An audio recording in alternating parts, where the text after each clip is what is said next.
Hey everyone. So, welcome to the Stuttering Lion channel.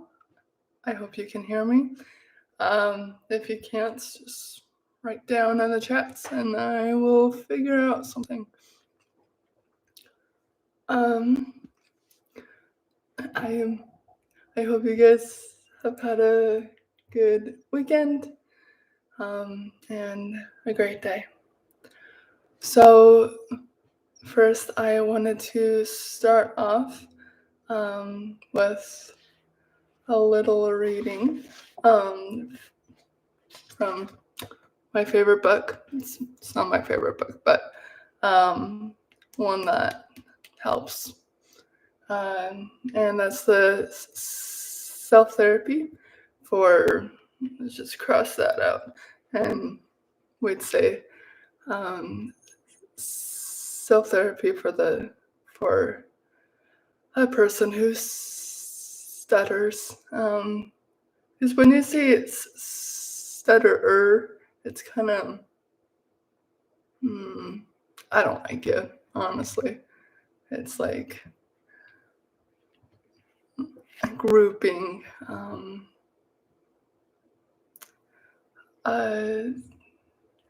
people together based on how they talk, and I just think it's better to say it like that. Hi Jeff. I was thinking it was you who was watching.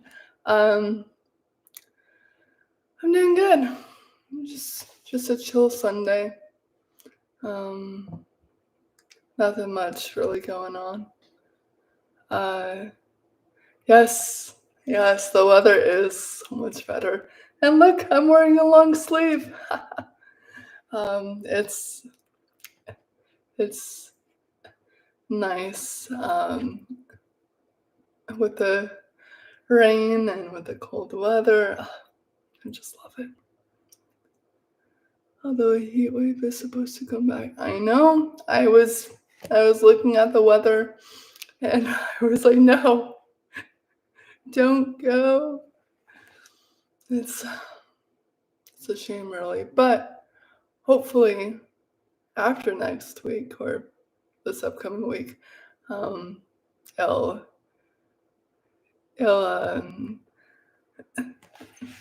get back down into the 40s or 50s at least. High 90s in late October, insane. Well, I mean, I don't know if it's insane because I feel like it's been like that for quite a few years now.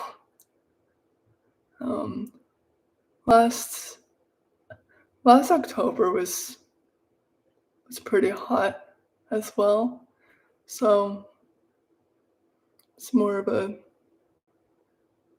how I grew up in the Midwest. Yeah, it's the norm. When I was growing up, me and my siblings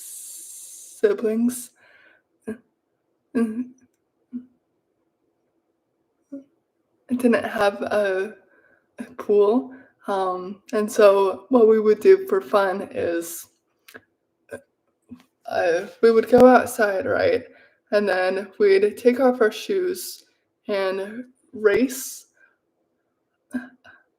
across the asphalt to the other side of the sidewalk to see how fast and how long we would last barefoot, all in the summertime. So it was always 109 or up. It was a fun game.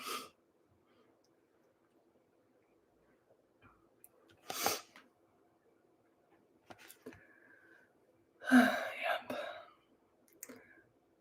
And I would also catch lizards when I was younger. How old is the book? That's a good question. Well, I got this when I was in 2014 from my speech therapist, but let's see. Here it says in 2010 was the most recent.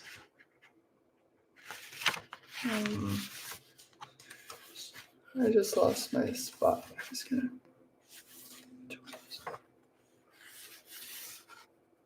Yeah. So, the book that we're talking about for the other person that's looking is the self-therapy for the person who stutters. I know that's not what it says there, but I just prefer not to say that word. Oh, okay. I just found it. So the part that I was wanting to read was in number 3. The page number is 43. And so I'll just start off.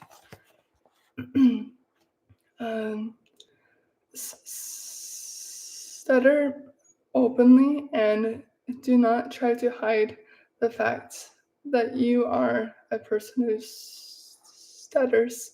Bring it into the open, as there is no advantage in pretending that you are a normal speaker. And with this part, I think it's super important to to just be frank with yourself and with others around you, because there is no hiding the way that you talk, or the way that I talk. There's just no way. The only possible way that nobody would know that I would have a stutter is if I didn't talk at all. But you can't really live life to the fullest if you don't share what's going on in your mind, or what your passions are. Yes, you can write about it, and yes, you could do ASL, but if you are able to use your voice, then why not let other people hear it? So that's my take on that. And the next paragraph, it says, trying to hide your stuttering only helps to perpetuate it. Tell people with whom you talk that you are a person who stutters, and adopt an attitude of being willing to stutter voluntarily. If you adopt a frank and open attitude, it will help to reduce what shame and embarrassment you may have about your difficulty.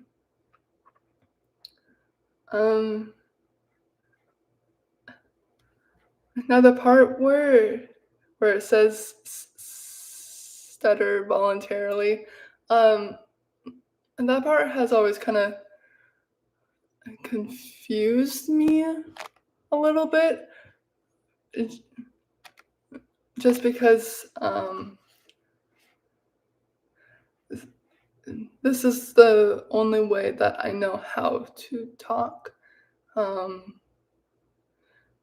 and with that comes the stutter. And so if I were to voluntarily stutter, then I'm just talking the way that I normally do. So that's that. I don't I don't really understand that one. Um, but maybe it means to force myself to stutter, but I don't know. Maybe I'm just thinking too hard about it. Um, Jeff, do you know if the author of the book stutters? Um, well, this book is actually made um, by the Stuttering Foundation. Um, so um, I've it's probably written. Let me just flip to the first page. Um, yes. It says distinguished professor emeritus and formerly head department of speech pathology and audiology. So it's probably written by a speech language pathologist, most likely. I don't know if the writer of the book does stutter. Personally, I wouldn't think so. Just because it seems like a lot of speech pathologists might not have like a full grasp of stuttering itself, but with this book, um, it's had a lot of different input by other speech pathologists. So for the most part, I'd say that it's pretty accurate in trying to help those who do have speech impediments. It's not perfect, of course, but I'd say it's the best that I have. I hope that answers your question. I could, of course, look it up. I'll just do that right now. Let's see.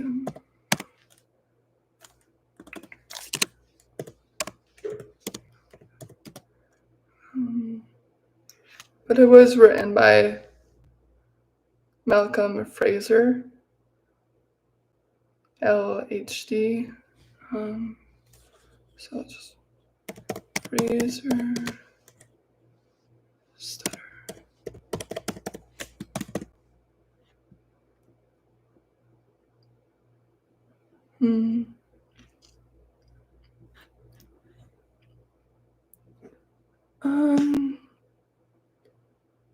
I don't know.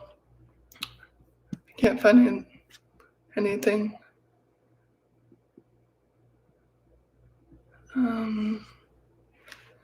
About whether he stutters or not. So, sorry about that, Jeff.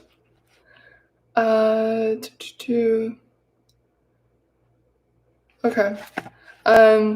Then the third paragraph it says, feelings of shame and embarrassment only tend to increase your fear of difficulty, and fear of difficulty helps you build up tension or tightness in your speaking, which aggravates your trouble.